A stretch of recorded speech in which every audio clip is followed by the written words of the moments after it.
mosquitoes, man. Here are freaking nuts. They bite you and you get like the biggest welt here. It's ridiculous. Let's see here.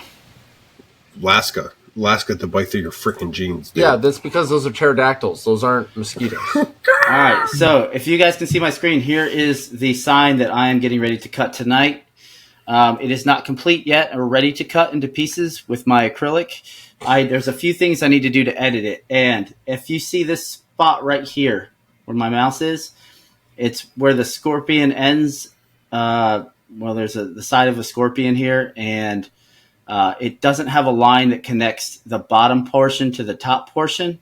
I need to be able to do that instead of just having half of the scorpion like cut out, as you can see. So what I'm going to do is, first off, I need to be able to break these pieces apart, like by separating the nodes. So what I'm going to do is go over onto my screen on Lightburn and select the tool that says Edit Nodes. I'm going to click that, and it's going to show you all the nodes that are in this particular graphic. So I'm going to zoom in to the nodes I'm going to separate at, and I will click on the node I want to break this point, hit Control and B, and you can see that it actually separates the node. Now I can, excuse me, I have to click on this again. All right, now I can completely separate that node from the one it was attached to. And I'm going to do the same thing on the bottom, and I'm going to highlight it, Control B for break, and now I have that point. I can separate it. I have pre-drawn a couple of lines. They're in a different layer right now, and as you can see, they popped up on my screen. They're in blue. What I want to do is I want to change those to the same layer as the rest of the scorpion. So I'm going to have to change them to 00, which all I have to do is highlight them or click on them and go down and select the layer. Now they turn black. So I will be able to join these nodes together where at the breakpoints that I have previously broken. So the outside line is right here.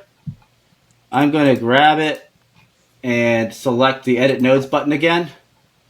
And I'm just going to drag it up and connect it to the line that at the breaking point that I want to attach it to. And I'm going to do the same thing at the bottom. So I'm going to grab the node point and boom. Now, as you can see, the entire scorpion outline is visible with all the nodes showing. Now, when I say I'm going to bend it like Beckham, what I have to do is I can take these lines that I previously established that are straight, and I can just grab them in the middle and click and be able to bend them. Like, just pull them over to the side.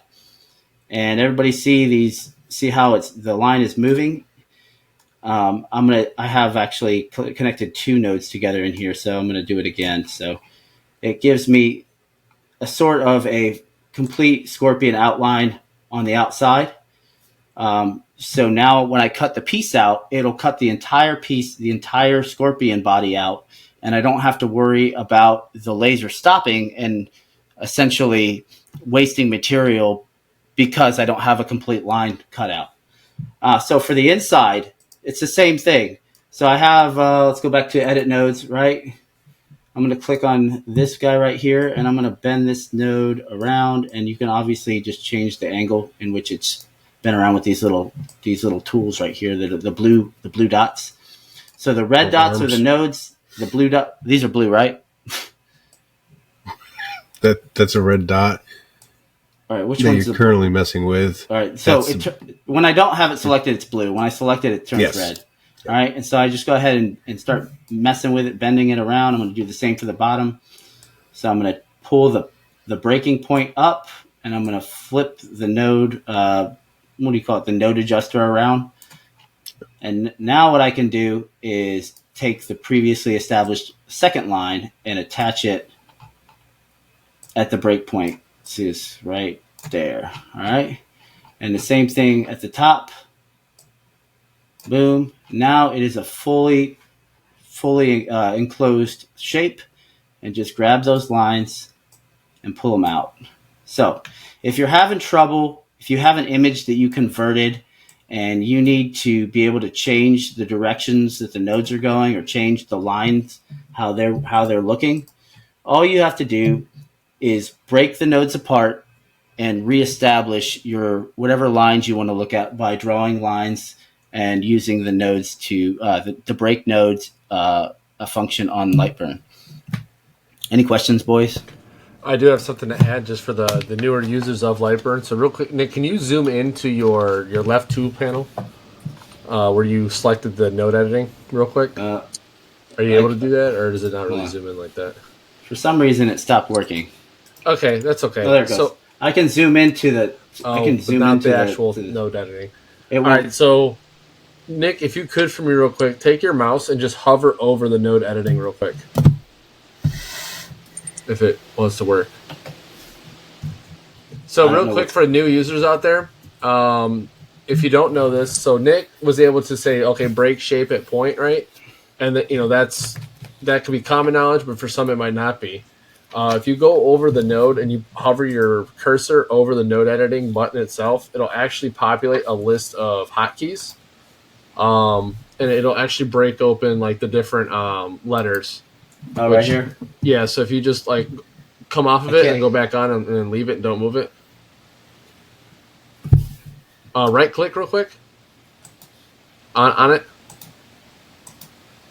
Weird. Yeah, it's not. It's giving me shape property. I can't see what's going on too. My monitor's just shut off. So. When I look at mine, okay, I'll just base it off what I'm looking at now. So when you hover over it, it'll actually give you a list of commands. You have S for smooth, L for convert curve to line, C for convert node to corner, D for delete, I for insert node. So there's sometimes you might need to add nodes. You could just hover over the line where you want to add it and push Control I. And then, of course, you got the M, which is insert node at midpoint, and then B, like Nick was saying, for break shape at point. You got T for trimming a line, E for extending, and then A for aligning. Those are all different options you can do in the node editing, so you aren't just limited to breaking them and whatnot. Sometimes you can take sharp corners, select a bunch of nodes, and click Control S, and it'll just round them all out. It's funny when you do that because sometimes you don't know what you're going to get. Yeah. But yeah, that's just also just some tidbits there for that. And then one thing to note is obviously Nick was giving us a quick tutorial on this. I can say that when Nick has edited his stuff or his acrylic stuff in the past, I can tell you he probably spends I'd say probably about 30 minutes now because he's gotten pretty good at it with even some of the more complex files. But yeah, that was just a quick iteration of what he does.